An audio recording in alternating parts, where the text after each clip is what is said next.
नमस्कार।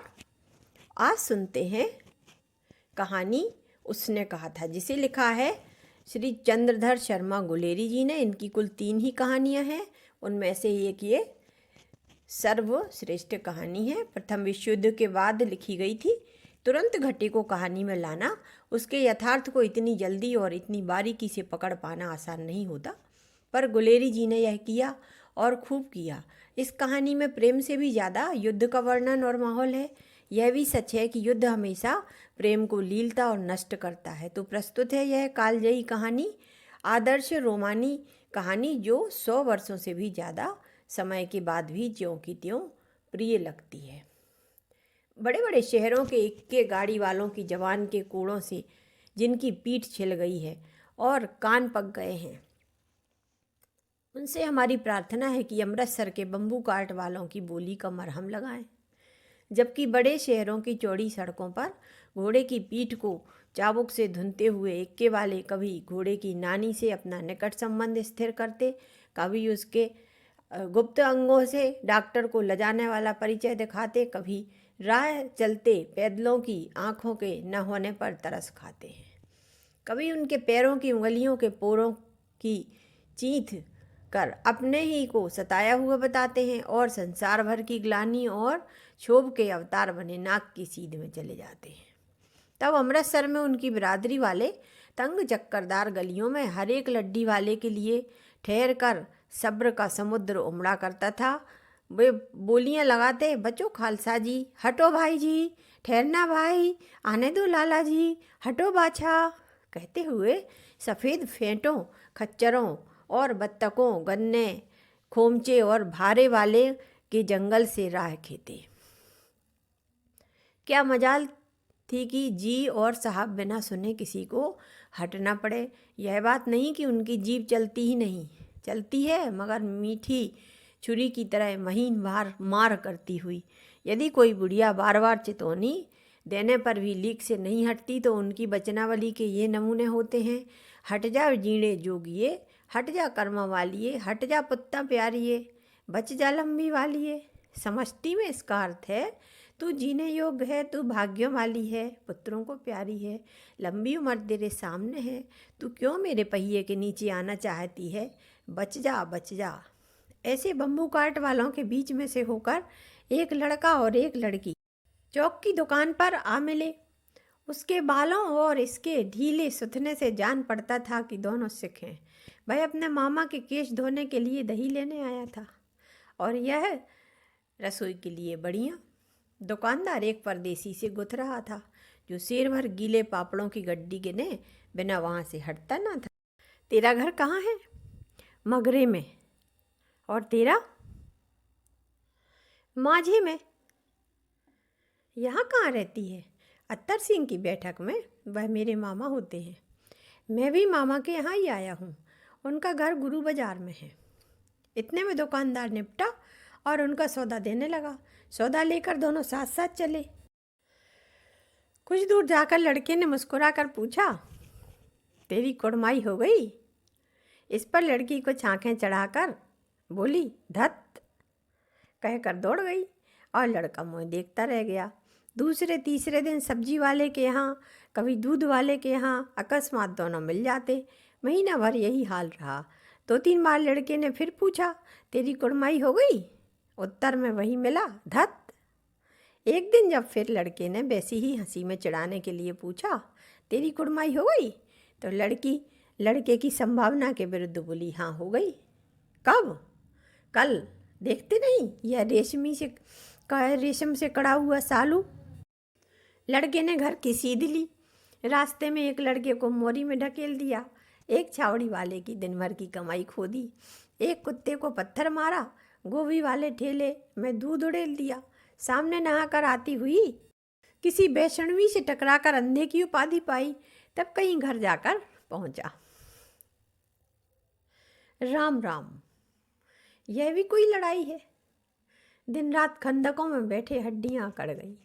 लुधियाना से 10 गुना जाड़ा और मेह और बर्फ ऊपर से पिंडलियों तक कीचड़ में धंसे हुए हैं। जमीन कहीं दिखती नहीं।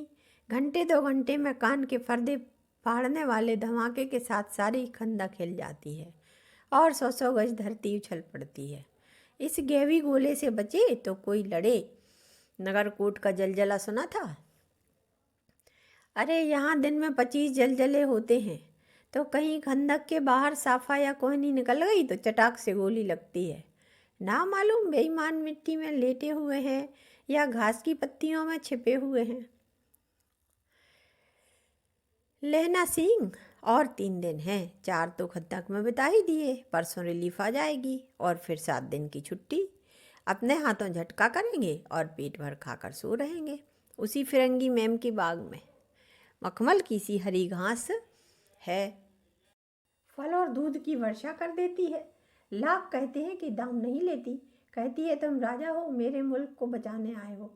4 दिन तक पलक नहीं झपकी। बिना फेरे घोड़ा भी बिगड़ता है और बिना लड़े सिपाही। मुझे तो संगीन चढ़ाकर मार्च का हुक्म मिल जाए, फिर 7 जर्मनों को अकेला मार कर न लौटूं तो मुझे दरबार साहब की देहली पर मत्था टेकना नसीब न हो। पाजी कहीं के कलों के घोड़े संगीन देखते ही मुँह फाड़ देते हैं और पैर पकड़ने लगते हैं। यों अंधेरे में 30-30 मन का गोला फेंकते हैं। उस दिन धावा किया था, 4 मील तक एक जर्मन नहीं छोड़ा था। पीछे जनरल ने हट जाने का कमान दिया, नहीं तो सीधे बर्लिन पहुंच जाते। क्यों? सूबेदार हजार सिंह ने मुस्कुराकर कहा, लड़ाई के मामले जमादार या नायक के चलाए नहीं चलते। बड़े अफसर दूर की सोचते हैं। 300 मील का सामना है, एक तरफ बढ़ गए तो क्या होगा? सूबेदार जी, सच है, लहना सिंह बोला, पर करें क्या? हड्डियों हड्डियों में तो जाड़ा धस गया है। सूर्य निकलता नहीं और खाई में दोनों तरफ से चंबे की बावलियों के से सूते झर रहे हैं। एक धावा हो जाए तो गर्मी आ जाए। ऊधमी उठ, सिगड़ी में कोले डाल। वजीरा, तुम 4 जने बाल्टियां लेकर खाई का पानी बाहर फेंको। महासिंह, शाम हो गई है, खाई के दरवाजे का पहरा बदल दे। यह कहते हुए सूबेदार सारी खंदक में चक्कर लगाने लगे। वजीरा सिंह पलटन का विदूषक था। बाल्टी में गंदा पानी भरकर खाई के बाहर फेंकता हुआ बोला, मैं पाधा बन गया हूँ। पाधा करो जर्मनी के बादशाह का तर्पण। इस पर सब खिलखिला पड़े और उदासी के बादल फट गए। लहना सिंह ने दूसरी बाल्टी भरकर उसके हाथ में देकर कहा, अपनी बाड़ी के खरबूजों में पानी दे। ऐसा खाद का पानी पंजाब भर में नहीं मिलेगा। हाँ, देश क्या है, स्वर्ग है।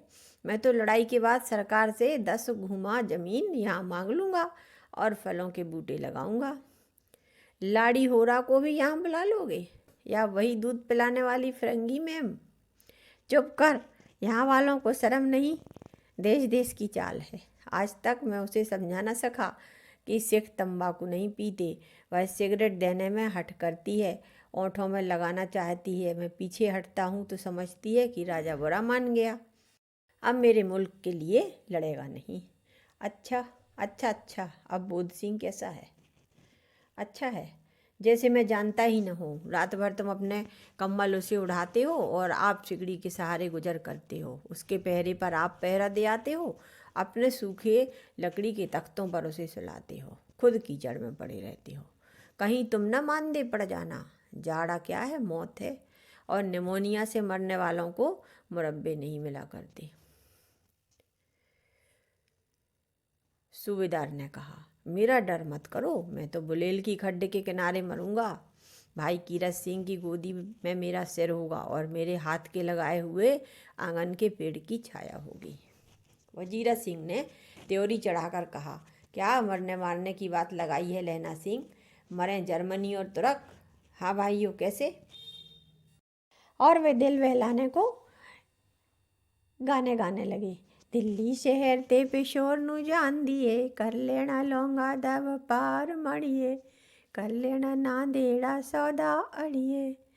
लाड़ा चटाका कदुए नू का बनाया वे मजेदार गोरिए, हुण लाड़ा चटाका कदुए नू। कौन जानता था कि दाढ़ियों वाले घरवारी सिख ऐसे लुच्चों का गीत गाएंगे, पर सारी खंदक इस गीत से गूंज उठी और सिपाही ताजे हो गए। फिर 4 दिन मानो 4 दिन से सोते और मौज ही करते रहे हों। दोपहर रात गई, अंधेरा है। सन्नाटा हुआ। बोधा सिंह खाली बिस्कुटों के तीन तीन टिनों पर अपने दोनों कम्बल बिछाकर लहना सिंह के 2 कम्बल और एक बरान कोट ओढ़कर सो रहा है। लहना सिंह पहरे पर खड़ा हुआ है। एक आंख खाई के मुंह पर है और एक बोधा सिंह के दुबले शरीर पर। बोधा सिंह का रहा, क्यों बोधा भाई, क्या है? पानी पिला दो, बोधा सिंह ने कहा। लहना सिंह ने कटोरा उसके मुंह से लगाकर पूछा, कहो कैसे हो? पानी पीकर बोधा बोला, कपकपी छूट रही है, रोम रोम में तार दौड़ रहे हैं, दांत भी बज रहे हैं। लहना सिंह ने कहा, अच्छा मेरी जर्सी भी पहन लो। और तुम? मेरे पास सिगड़ी है और मुझे गर्मी लगती है, पसीना आ रहा है। ना, मैं नहीं पहनता, 4 दिन से तुम मेरे लिए। बात अधूरी ही रह गई। उसने कहा, हाँ याद आई, मेरे पास दूसरी गर्म जर्सी है, आज सवेरे ही आई है, बिलायत से बुन बुन कर भेज रही हैं मैं। गुरु उनका भला करे। यों कहकर लहना अपना कोट उतार कर जर्सी उतारने लगा। सच कहते हो और नहीं क्या झूठ? यों कहकर नहीं कह करते बोधा को उसने जबरदस्ती जर्सी पहना दी और आप खाकी कोट और जीन का कुर्ता भर पहनकर पहरे पर आ खड़ा हुआ।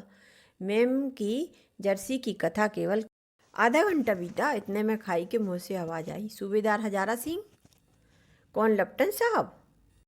हुक्म हुजूर, कहकर सूबेदार तनकर फौजी सलाम करके सामने आ खड़ा हुआ। देखो, इसी समय धावा करना होगा। मील भर की दूरी पर पूरब के कोने में एक जर्मन खाई है, उसमें 50 से ज़्यादा जर्मन नहीं है। इन पेड़ों के नीचे नीचे 2 खेत काट कर रास्ता है, 3-4 घुमाव हैं, जहाँ मोड़ है वहाँ 15 जवान खड़े कराया हूँ। उसने हांफते हुए कहा, तुम यहाँ 10 आदमी छोड़कर सबको साथ ले जाकर उनसे जा मिलो, खंदक छीन कर वहीं, जब तक दूसरा हुक्म न मिले डटे रहना, हम यहाँ रहेगा। जो हुक्म, लहना सिंह ने कहा। चुपचाप सब तैयार हो गए। बोधा भी कम्बल उतारकर चलने लगा। तब लहना सिंह ने उसे रोका। लहना सिंह आगे हुआ तो बोधा के बाप सूबेदार ने उंगली से बोधा की ओर इशारा किया। लहना सिंह समझकर चुप हो गया। पीछे 10 आदमी कौन रहे, इस पर बड़ी हुज्जत हुई। कोई रहना न चाहता था।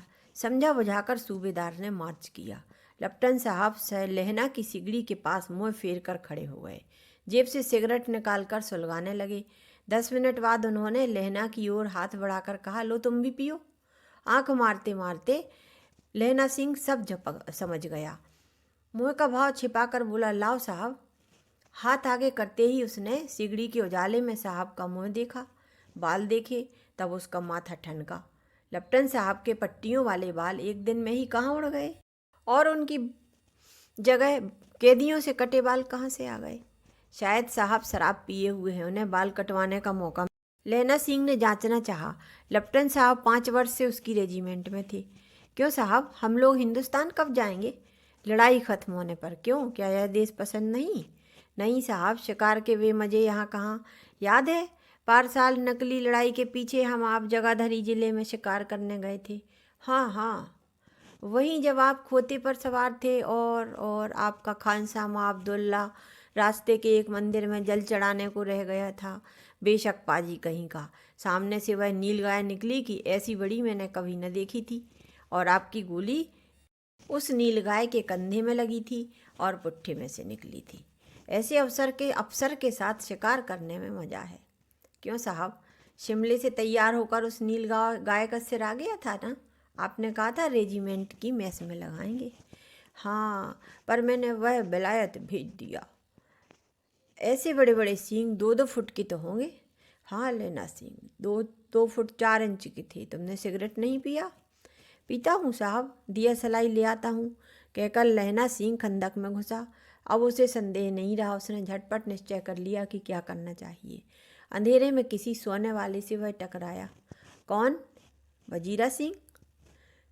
हाँ, क्यों लहना, क्या कयामत आ गई? जरा तो आंख लगने दी होती।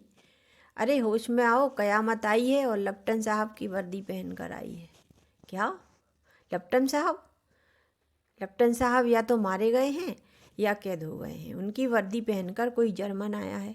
सूबेदार ने इसका मुँह नहीं देखा, मैंने देखा है और बातें की हैं। सोहरा साफ उर्दू बोलता है, पर किताबी उर्दू, और मुझे पीने को सिगरेट भी दिया है। तो अब क्या मारे गए? धोखा है, सूबेदार कीचड़ में चक्कर काटते फिरेंगे और यहाँ खाई पर धावा होगा, उधर उन पर खुले में धावा होगा। उठो, एक काम करो, पलटन में पैरों के निशान देखते देखते दौड़ जाओ, अभी बहुत दूर न गए होंगे। सूबेदार से कहो कि एकदम से लौट आवें। खंदक की बात झूठ है, चले जाओ, खंदक के पीछे से ही निकल जाओ, पत्ता तक न खुड़के। ध्यान रखना, देर मत करो। हुक्म तो यह है कि यही ऐसी तैसी हुक्म की। मेरा हुक्म है, जमादार लहना सिंह का हुक्म है, जो इस वक्त यहाँ सबसे बड़ा अफसर है, उसका हुक्म है। मैं लेफ्टिनेंट साहब की खबर लेता हूँ। पर यहाँ तो तुम 8 ही बचे। 8 नहीं, 10 लाख, एक एक अकालिया से 1.25 लाख के बराबर होता है। जल्दी जाओ, लौटकर खाई के मुहाने पर। लहना सिंह दीवार से चिपक गया। उसने देखा कि लेफ्टिनेंट साहब ने जेब से बेल के बराबर 3 गोले निकाले, तीनों को जगह जगह खंदक की दीवारों में घुसेड़ दिया और तीनों में से एक तार सा बांध दिया। तार के आगे सूत की गुच्छी थी, जिसे सिगड़ी के पास रखा। बाहर की तरफ जाकर एक दिया सलाई जलाकर वह गुत्थी पर रखने ही वाला था। तभी बिजली की तरह दोनों हाथों से उल्टी बंदूक को उठाकर लहना सिंह ने साहब की कोहनी पर तान मारा। धमाके के साथ साहब के हाथ से दिया सलाई गिर पड़ी। लहना सिंह ने एक कुंदा साहब की गर्दन पर और मारा और साहब आख मीन गॉड कहते हुए चित्त हो गए। लहना सिंह ने तीनों गोले बीन कर खंदक के बाहर फेंके और साहब को घसीट कर सिगड़ी के पास लटाया। जेबों की तलाशी ली, 3-4 लिफाफे और एक डायरी निकालकर अपनी जेब के हवाले किया। साहब की मूर्छा हटी। लहना सिंह हंसकर बोला, क्यों लेफ्टिनेंट साहब, मिजाज कैसा है? आज मैंने बहुत सी बातें सीखी आपसे। यह सीखा कि सिख सिगरेट भी पीते हैं। यह भी सीखा कि जगाधरी के ज़िले में नीलगायें होती हैं और उनके 2 फुट 4 इंच के सींग भी होते हैं। यह सीखा कि मुसलमान खानसामा मूर्तियों पर जल भी चढ़ाते हैं और लेफ्टिनेंट साहब होते पर चढ़ते हैं। पर यह तो कहो, ऐसी साफ उर्दू कहाँ से सीखा है? हमारे लेफ्टिनेंट साहब तो बिना डैम बोले 5 लफ्ज भी नहीं। हमारे लेफ्टिनेंट साहब तो बिना डैम के 5 लफ्ज भी नहीं बोला करते थे। लहना सिंह ने पतलून के जेबों की तलाशी नहीं ले पाई थी। साहब ने मानो जाड़े से बचने के लिए दोनों हाथ जेबों में डाले। लहना सिंह कहता गया, चालाक तो बड़े हो, पर मांझे का लहना इतने बरस लेफ्टिनेंट साहब के साथ रहा है। उसे चकमा देने के लिए 4 आंखें चाहिए। 3 महीने हुए एक तुर्की मौलवी मेरे गांव में आया। औरतों को बच्चे होने का तावीज़ बांटता था और बच्चों को दवाई देता था। चौधरी के बड़ के नीचे मंजा बिछाकर हुक्का पीता हुआ बैठा रहता था और कहता था कि जर्मनी वाले बड़े पंडित हैं, वेद पढ़ पढ़ कर उसमें से विमान चलाने की विद्या जान गए हैं। गौ को नहीं मारते, हिंदुस्तान में आ जाएंगे तो गौ हत्या बंद कर देंगे। मंडी के बनियों को बहकाता था कि डाकखाने से रुपए निकाल लो, सरकार का राज्य जाने वाला है। डाक बाबू पोलू राम भी डर गए थे। मैंने मुल्ला की दाढ़ी मोड़ दी थी और गांव से बाहर निकाल कर कहा था, जो मेरे गांव में अब पैर रखा तो। इतने में साहब की जेब में से पिस्तौल चली और लहना की जांघ में गोली लगी। इधर लहना की हेनरी मार्टिन ने साहब की कपाल क्रिया कर दी। उसने 2 फायर किए। धड़ाका सुनकर सब दौड़े आए। बोधा चिल्लाया, क्या है? लहना सिंह ने उसे तो यह कहकर सुला दिया कि एक हड़का कुत्ता आया था, मार दिया, और औरों से सब हाल कह दिया। बंदूक लेकर सब तैयार हो गए। लहना ने साफा फाड़कर घाव के दोनों तरफ पट्टियाँ कसकर बांधी। घाव मांस में ही था। पट्टियों के कसने से लहू बंद हो गया। इतने में 70 जर्मन चिल्लाकर खाई में घुस पड़े। सिखों की बंदूकों की बाढ़ ने पहले धावे को रोका, दूसरे को रोका, पर यहाँ थे 8। लहना सिंह तक कर मार रहा था। लहना सिंह तक कर मार रहा था। वह खड़ा था और बाकी लेटे हुए थे, और वे 70 अपने मुर्दा भाइयों के शरीर पर चढ़कर जर्मन आगे घुसे आते थे। थोड़े मिनटों में वे अचानक आवाज आई, वाहे गुरु जी फतेह, वाहे गुरु दी खालसा, और धड़ाधड़ बंदूकों के फायर जर्मनों की पीठ पर पड़ने लगे।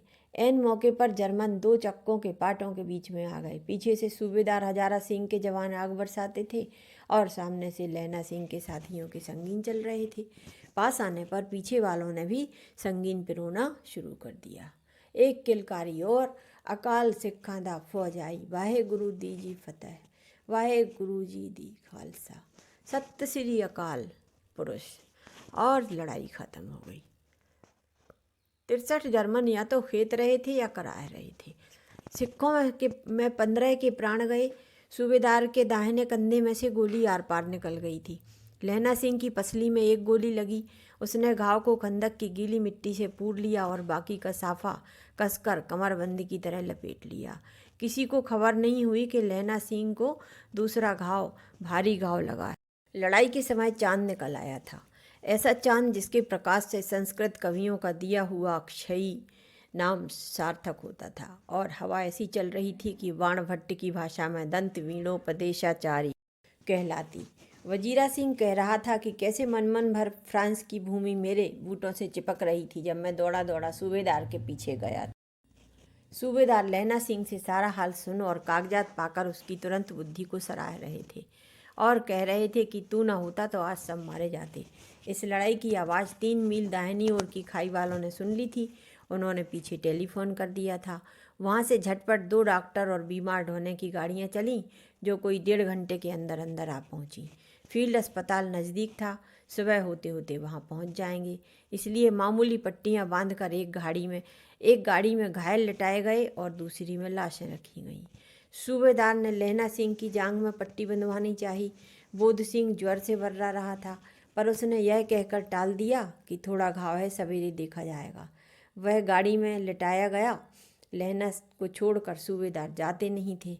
यह देख लहना ने कहा, तुम्हें बोधा की कसम है और सूबेदारनी की सौगंध है जो इस गाड़ी में न चले जाओ, और तुम मेरे लिए वहाँ पहुंचकर गाड़ी भेज देना। और जर्मन मुर्दों के लिए भी तो गाड़ियाँ आती होंगी। मेरा हाल बुरा नहीं है, देखते नहीं मैं खड़ा हूँ। वजीरा सिंह मेरे पास है ही। अच्छा, पर बोधा को गाड़ी पर लिटा दिया है, भला आप भी चढ़ जाओ। सुनिए तो, सूबेदारनी होरा को चिट्ठी लिखो तो मेरा मत्था टेकना लिख देना, और जब घर जाओ तो कह देना कि उसने मुझसे जो कहा था वह मैंने कर दिया। गाड़ियाँ चल पड़ी थीं। सूबेदार ने चढ़ते चढ़ते लहना का हाथ पकड़कर कहा, तूने मेरे और बोधा सिंह के प्राण बचाए हैं, लिखना कैसा? साथ ही घर चलेंगे। अपनी सूबेदारनी से तू खुद ही कह देना उसने क्या कहा था। अरे अब आप गाड़ी पर चढ़ जाइए, मैंने जो कहा था वह लिख देना और कह भी देना। गाड़ी के जाते ही लहना लेट गया। वजीरा, पानी पिला दे, मेरा कमरबंद खोल दे, तर हो रहा है। मृत्यु के कुछ समय पहले स्मृति बहुत साफ हो जाती है। जन्म भर की घटनाएं एक एक करके सामने आती हैं। सारे दृश्यों के रंग साफ होते हैं। समय की धुंध बिल्कुल उन पर से हट जाती है। स्वप्न चलने लगा। लहना सिंह 12 वर्ष का है। अमृतसर में मामा के यहाँ आया हुआ है। दही वाले के यहाँ, सब्जी वाले के यहाँ, हर कहीं उसे 8 साल की लड़की मिल जाती है। जब वह पूछता है कि तेरी कुड़माई हो गई, तब वह धत कहकर भाग जाती। एक दिन उसने वैसे ही पूछा तो उसने कहा, हाँ कल हो गई, देखते नहीं यह रेशम के फूलों वाला सालू। यह सुनते ही लहना सिंह को दुख हुआ, क्रोध हुआ। क्यों हुआ? स्वप्न चल रहा था अभी भी। वजीरा सिंह, पानी पिला दे। फिर स्वप्न में डूब गया। 25 वर्ष बीत गए। अब लहना सिंह नंबर 77 राइफल्स में जमादार हो गया है। उस 8 वर्ष की कन्या का बिल्कुल ध्यान ही न रहा। न मालूम वह कभी मिली थी या नहीं। 7 दिन की छुट्टी लेकर जमीन के मुकदमे की पैरवी करने वह घर गया। वहाँ रेजिमेंट के अफसर की चिट्ठी मिली, फ़ौरन चले आओ। साथ ही सूबेदार हजारा सिंह की चिट्ठी भी मिली कि मैं और बोधा सिंह भी लाम पर जाते हैं, लौटते हुए हमारे घर होते हुए आना, साथ चलेंगे। सूबेदार का घर रास्ते में पड़ता था और सूबेदार उसे बहुत चाहता भी था। लहना सिंह सूबेदार के यहाँ पहुँचा। जब चलने लगे तब सूबेदार बेड़े में से निकल कर आया। बोला, लहना सिंह, सूबेदारनी तुझको जानती है, बुलाती है, जा मिला। लहना सिंह भीतर पहुंचा। सूबेदारनी मुझे जानती है? कब से? रेजिमेंट के क्वार्टरों में तो कभी सूबेदार के घर के लोग रहे नहीं। दरवाजे पर जाकर उसने मत्था टेकना कहा। असीस सुनी लहना सिंह चुप। मुझे पहचाना नहीं? तेरी कुड़माई हो गई, धत कल हो गई, देखते नहीं रेशमी बूटों वाला सालू अमृतसर में। भीतर से आवाज़ आई। भावों की टकराहट से मूर्छा खुली, करवट बदली, पसली का घाव फिर बह निकला। वजीरा सिंह, पानी पिला। उसने कहा था, स्वप्न चल रहा है, सूबेदारनी कह रही है। मैंने तेरे को आते ही पहचान लिया। एक काम कहती हूँ, मेरे तो भाग फूट गए। सरकार ने बहादुरी का खिताब दिया है, लायलपुर में ज़मीन भी दी है। आज नमक हलाली का मौका आया है, पर सरकार ने हम तीमियों की एक घगरिया पलटन क्यों ना बना दी, जो मैं भी सूबेदार जी के साथ चली जाती। एक बेटा है फौज में भर्ती हुए, उसे 1 ही वर्ष तो हुआ है। उसके पीछे 4 और हुए, पर एक भी नहीं जिया। सूबेदारनी रोने लगी। अब दोनों जाते हैं मेरे भाग। तुम्हें याद है एक दिन तांगे वाले का घोड़ा दही वाले की दुकान के पास बिगड़ गया था। तुमने उस दिन मेरे प्राण बचाए थे। खुद घोड़ों की लातों पर चले गए थे और मुझे उठाकर दुकान के तख्त के पास खड़ा कर दिया था। ऐसे ही इन दोनों को भी बचाना, यह मेरी भिक्षा है तुमसे। तुम्हारे आगे मैं आंचल पसार कर भिक्षा मांगती हूँ। रोती रोती सूबेदारनी ओबरी में चली गई। लहना सिंह भी आंसू पोंछता हुआ बाहर आया। स्वप्न अभी भी चल रहा था। वजीरा सिंह, पानी पिला, उसने कहा था। लहना का सिर अपनी गोद में रखे वजीरा बैठा है। जब मांगता है तब पानी पिला देता है। आधे घंटे तक लहना फिर चुप रहा, फिर बोला, कौन, कीरत सिंह?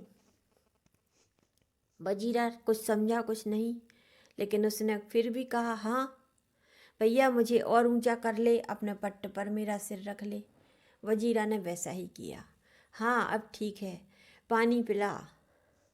बस अब के हाड़ में यह आम खूब फलेगा। चाचा भतीजा दोनों यहीं बैठकर आम खाएंगे। जितना बड़ा तेरा भतीजा है उतना ही बड़ा यह आम है। जिस महीने उसका जन्म हुआ था, इसी महीने मैंने इसे लगाया था। वजीरा सिंह के आंसू टप टप टपक रहे थे। कुछ दिन पीछे लोगों ने अखबारों में पढ़ा, फ्रांस और बेल्जियम 67वीं सूची, मैदान में घावों से मरा, नंबर 77, सिख राइफल्स, जमादार लहना सिंह। मित्रों, अभी आप सुन रहे थे चंद्रधर शर्मा गुलेरी जी की कहानी। उसने कहा था, जिसमें लहना सिंह अपनी प्रेमिका के आदेश सिरोधारी करते हुए उसके पति व पुत्र को बचाता है, पर अपने प्राण खो देता है। ऐसी मार्मिक कहानी के माध्यम से लेखक ने निश्चल सात्विक प्रेम, प्राण पालक, त्याग भावना और वीरता का संदेश दिया है। शब्दों की कारीगरी से एक अद्भुत प्रेम कहानी बयान करने वाले श्री चंद्रधर शर्मा गुलेरी जी की इस कहानी को 2014 में 100 साल पूरे हो चुके हैं। मेरी चैनल को लाइक, शेयर और सब्सक्राइब जरूर कीजिएगा, ताकि मुझे आप सबका साथ और प्रोत्साहन मिलता रहे। मिलती हूँ अगली कहानी में, तब तक के लिए विदा।